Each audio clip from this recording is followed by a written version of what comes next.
नमस्कार, मी पूजा. स्वागत आहे तुमचं माझ्या यूट्यूब चॅनलमध्ये.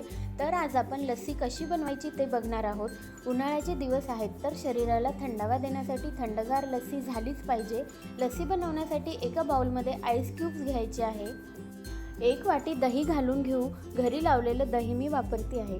याची लस्सी खूप छान दाणेदार होते. तुम्ही हवं असेल तर अमूलचं दही पण वापरू शकता. त्याची थिकनेस पण अशीच असते. ते दही घातलं तरी चालेल. रवीने हे सगळं घुसळून घ्यायचं आहे. मस्त दाणेदार अशी लस्सी तयार होते जर आपण रवीने हे सगळं घुसळून घेतलं तर.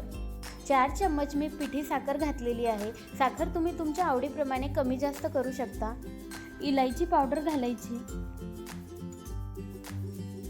लस्सी जर तुम्ही मिक्सरला फिरवली तर लस्सी दाणेदार तयार होत नाही. लस्सी आपली तयार झालेली आहे. कन्सिस्टन्सी बघू शकता तुम्ही, छान दाणेदार लस्सी झालेली आहे. थंडगार आणि घट्ट लस्सी तयार झालेली आहे. आता आपण लस्सी एका ग्लासमध्ये काढून घेऊया.